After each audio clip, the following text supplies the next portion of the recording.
ओम शांति। आज प्यारे बाप दादा वरदान दे रहे हैं। स्नेह और शक्ति रूप के बैलेंस द्वारा सेवा करने वाले सफलता मूर्त भव। जैसे एक आंख में बाप का स्नेह और दूसरी आंख में बाप द्वारा मिला हुआ कर्तव्य अर्थात सेवा सदा स्मृति में रहता है, ऐसे स्नेही मूर्त के साथ साथ अभी शक्ति रूप भी बनो। स्नेह के साथ साथ शब्दों में ऐसा जौहर हो जो किसी का भी हृदय विदीर्ण कर दे। जैसे माँ बच्चों को कैसे भी शब्दों में शिक्षा देती है तो माँ के स्नेह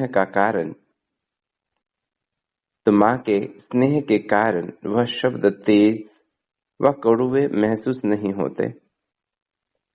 ऐसे ही ज्ञान की जो भी सत्य बातें हैं उन्हें स्पष्ट शब्दों में दो, लेकिन शब्दों में स्नेह समाया हुआ हो तो सफलता मूर्त बन जाएंगे। बाबा आज हमें वरदान दे रहे हैं सफलता मूर्त भव का। आत्मा जो भी कर्म करती है उसकी दिनचर्या में कर्मों की श्रृंखला है और हर कर्म को वो बहुत अच्छी तरह से श्रेष्ठ से श्रेष्ठ तरीके से करना चाहती हैं और हर कर्म में सफलता को अनुभव करना चाहती हैं। जीवन का कोई भी क्षेत्र हो, मनुष्य आत्मा उस क्षेत्र में भी सफलता के शिखर तक पहुंचना चाहती है। चाहे कोई खेल का क्षेत्र हो, कोई विद्या का क्षेत्र हो, आध्यात्मिक क्षेत्र हो, जो भी है। सो बाबा सफलता की गुह्य परिभाषा या फिर सफलता के लिए जीवन में कौन से गुणों की आवश्यकता है वह यहाँ पर बता रहे हैं। सो दो बातें बाबा यहाँ पर कहते हैं और उन दोनों गुणों में भी बैलेंस की बात बाबा कहते हैं। एक है स्नेह और दूसरा है शक्ति। स्नेह के साथ साथ शक्ति। देखो कितनी विशेष बात बाबा यहाँ पर कह रहे हैं। कल मेरा चिंतन चल रहा था, मैं बाबा से बात कर रहा था कि हम जब बाबा के ज्ञान में आते हैं, और एक समय वो था जो बाबा के ज्ञान में नहीं थे, तो ऐसी बात नहीं है कि हम लोग पहले स्नेह और प्रेम से बात नहीं करते थे या फिर हम शक्ति से भी बात नहीं करते थे, लेकिन कहाँ बिल्कुल स्नेही हो जाता और कहाँ बिल्कुल शक्ति का प्रयोग होता था। इसलिए जीवन के उस क्षेत्र में जो सफलता प्राप्त करनी है, चाहे वो व्यावसायिक क्षेत्र हो, चाहे वो संबंध का क्षेत्र हो, वो जो प्राप्ति हम करना चाहते थे वो नहीं होते थे क्योंकि उसमें बैलेंस नहीं था। एक तो पूरा स्नेह या फिर पूरी शक्ति। जहां हमारा लगाव होता, जहां हमारा झुकाव होता, जहां कोई संबंध होता लौकिक हमारा, या फिर जिनसे ज्यादा मोह होता, वहां बिल्कुल स्नेह के सागर बन जाते।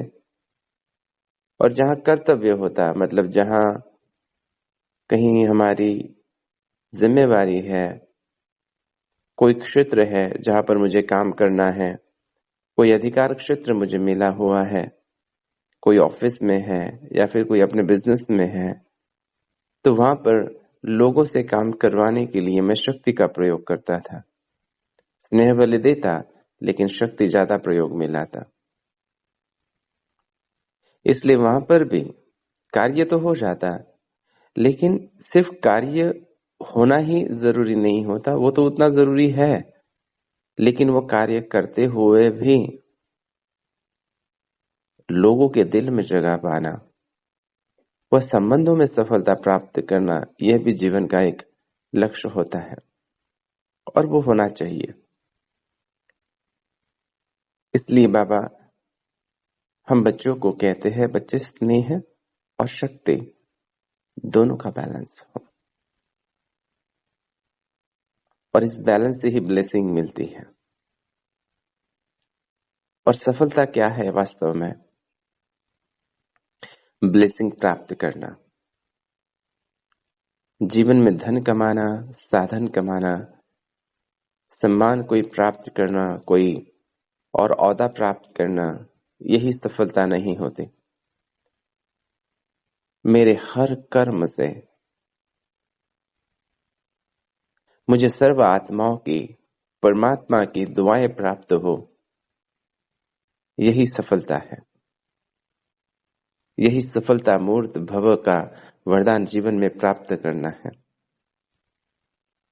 और अगर दुआएं नहीं मिल रही हो तो मेरा कर्म फिर वह साधारण हो जाता है। वह जीवन में मुझे वह खुशी, वह शक्ति, वह शांति अनुभव नहीं करा पाता। इसलिए यहाँ बाबा स्नेह और शक्ति, इन दोनों गुणों को अपने जीवन में सफलता को प्राप्त करने के लिए प्रयोग में लाने के लिए कहते हैं। सो मैं बात कर रहा था बाबा से कि बाबा ज्ञान में आने के बाद में तो शक्ति को कैसे प्रयोग में लाएं। हम ओम शांति कहते हैं, हम कहते हैं मैं मास्टर प्रेम का सागर हूं।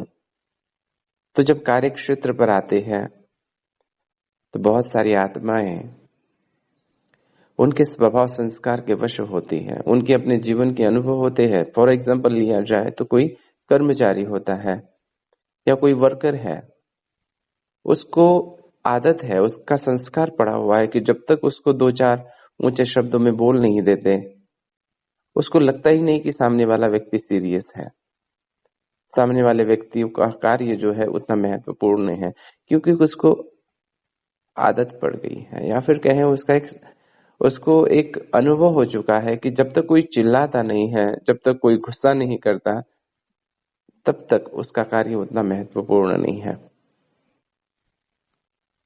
और हम ज्ञान में हैं, हम बाबा के प्रेम स्वरूप बच्चे हैं, शांति स्वरूप आत्माएं हैं। हमें उनके संस्कारों का ज्ञान नहीं होता, उनके स्वभाव का ज्ञान नहीं होता। हम तो इस रीति से चलते हैं कि जैसे हम आत्मा शांत स्वरूप है, जैसे हम बाबा ने एक शब्द कहने के बाद में, हमारी निमित्त आत्मा ने हमको एक बार बोलने के बाद में हम उस समय ही उस बात को कर लेते हैं, दूसरी बार बोलने की जरूरत नहीं होती। और यहाँ तक भी कि हम इशारे से ही समझ जाते हैं कि हमको क्या करना है। हमको लगता है कि आत्माएं भी इतनी समझदार होगी कि हमने एक बार कहने के बाद वो समझ लेगी, लेकिन संसार की आत्माएं हैं, स्वभाव संस्कार के अधीन है और बेचारी कमजोर भी है। और क्या करें, अनेक अनुभव से जो गुजरी है, इस वजह से उसकी कुछ अपनी धारणा भी बनी हुई है। ऐसे समय पर बहुत बार होता है फिर कि हमने बहुत स्नेह और प्रेम से एक बार, दो बार, तीन बार, 10 बार कहने के बाद भी वो आत्मा उस बात को नहीं करती। तो ऐसे समय पर लोग कहते हैं कि देखो, मैं ओम शांति में हूं, गुस्सा नहीं करता, लेकिन तुम मुझे गुस्सा दिलाने के लिए मजबूर कर रहे हो। सामने वाली आत्मा हमसे पावरफुल हो गई। 10 बार कहने के बाद में 11वीं बार मुझे भी अपना वही लौकिक संस्कार याद आ गया, लौकिकता याद आ गई, और मैं भी उसको कह रहा हूं कि शायद तुमको प्यार की भाषा समझ में नहीं आती, शायद तुमको यही भाषा जो लोग बोलते हैं, लोग अपने शब्द का प्रयोग करते हैं, यही भाषा तुमको समझ में आती है। तो क्या मैं उस भाषा में आपसे बात करूं? तो हमने इस प्रकार से बोलने के बाद में हुआ क्या, हमने शब्द तो यूज नहीं किए, वो अपशब्द और कोई ऊंची शब्द तो प्रयोग में नहीं लाए, परंतु अपने मन का बैलेंस तो चला गया। उस आत्मा के मन में ये तो भाव बैठ गया कि अब इस आत्मा को गुस्सा आ गया, अब ये काम करना है। अब वो कर रहा है डर की वजह से, अर्थात उसकी जो धारणा थी उस धारणा को मैंने और मजबूत किया, और फिर वह आत्मा हर जगह उसी संस्कारों को प्रयोग में लाती जाएगी। वह आत्मा मेरे पास आने के बाद में उसका वो संस्कार परिवर्तन हो जाना चाहिए था, कि ऐसे नहीं कि कोई गुस्सा करे तब ही उस बात को करें। नहीं, कोई एक बार भी बोले तो वह बात छप जानी है, उस बात को वह तुरंत करें। ये संस्कार उसको ले जाना था मेरे पास आने के बाद में, लेकिन नहीं हुआ। कारण बैलेंस नहीं रहा। एक तो स्नेह में शक्ति होती है, स्नेह और शक्ति अलग अलग नहीं है।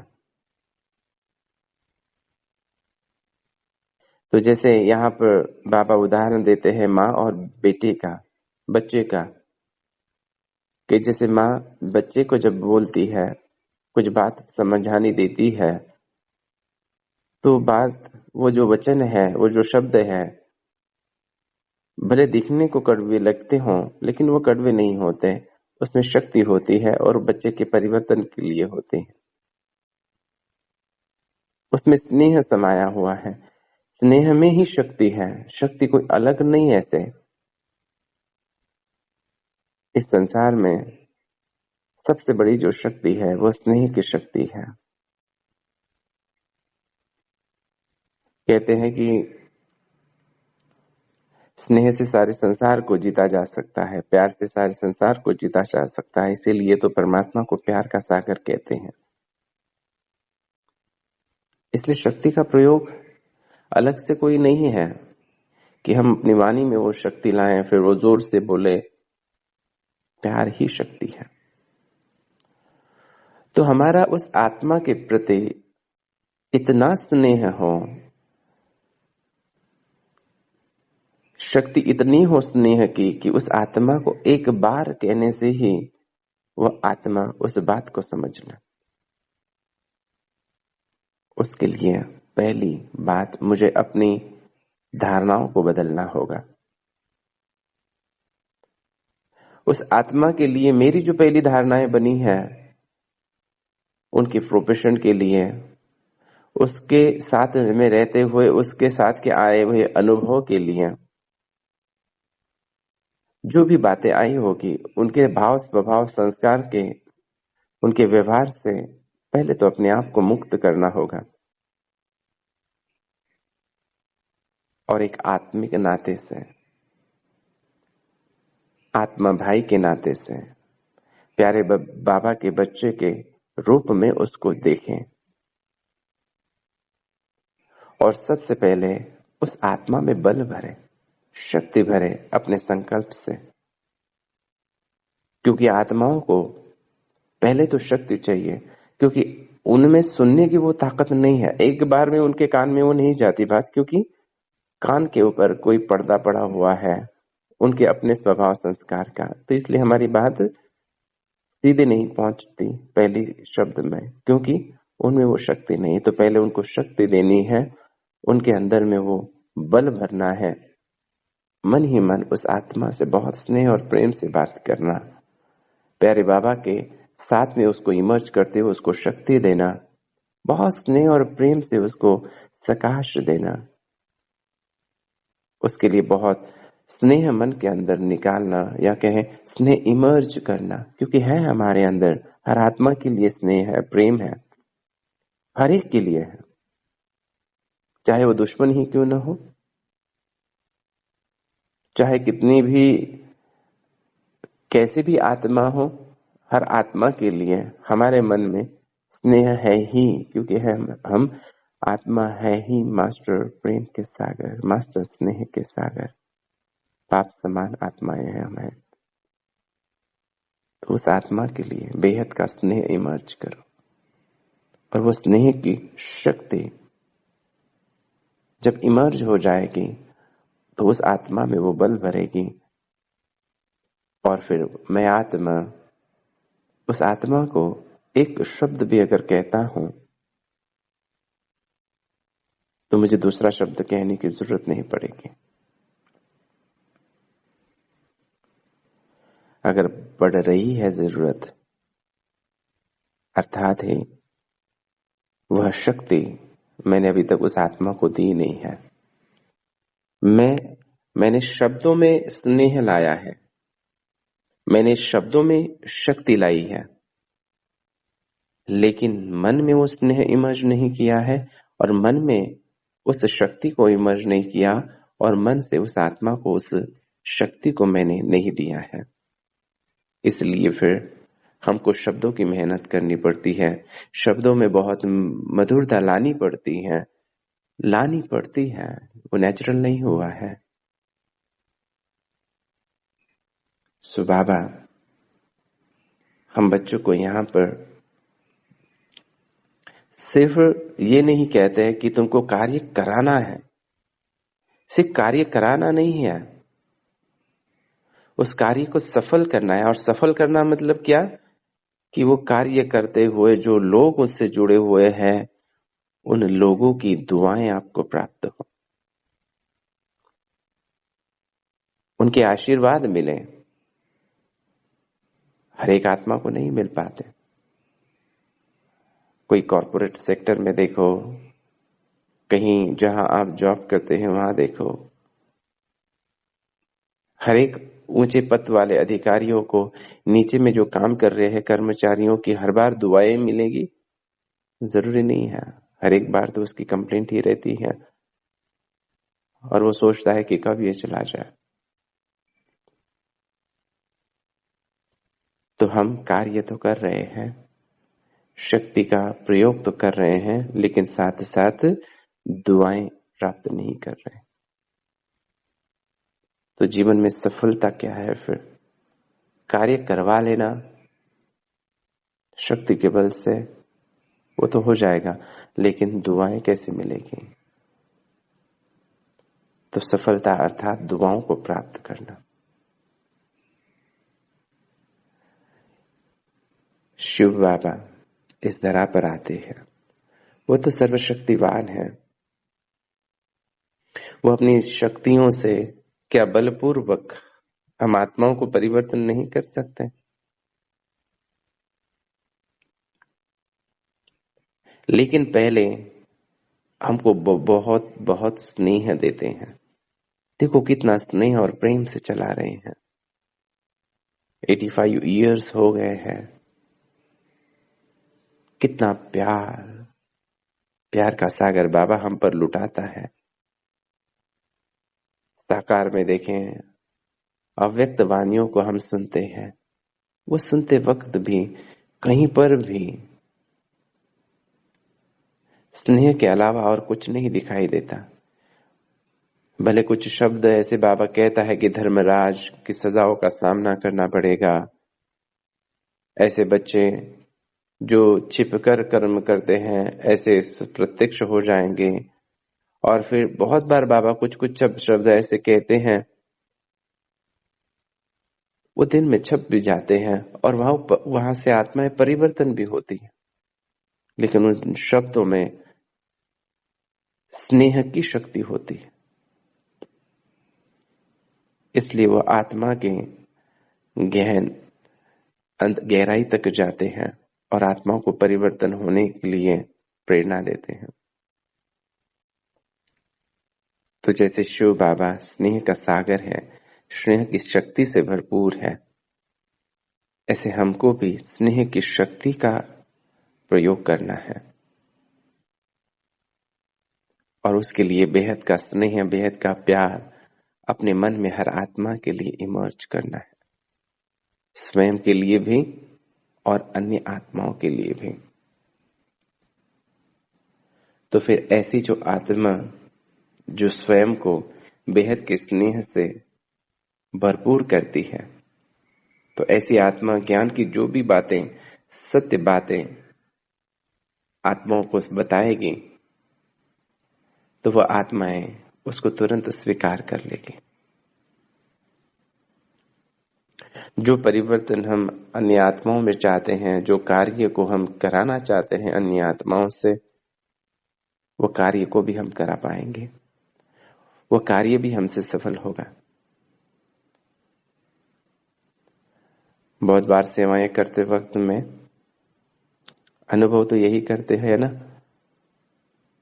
कि कहीं कहीं ऊंचे शब्दों में बोलना पड़ता है, कुछ ना कुछ ऐसे हो जाता है कि थोड़ा चेहरे पर वो नाराजगी झलक ही आती है। फिर हम कहते हैं कि इस आत्मा ने मेरी अवस्था बिगाड़ दी, ये आत्मा मेरे सहन शक्ति की परीक्षा ही लेता है, कितना मैं इसको सहन करूं लेकिन ये मुझे गुस्सा दिलाई देता है।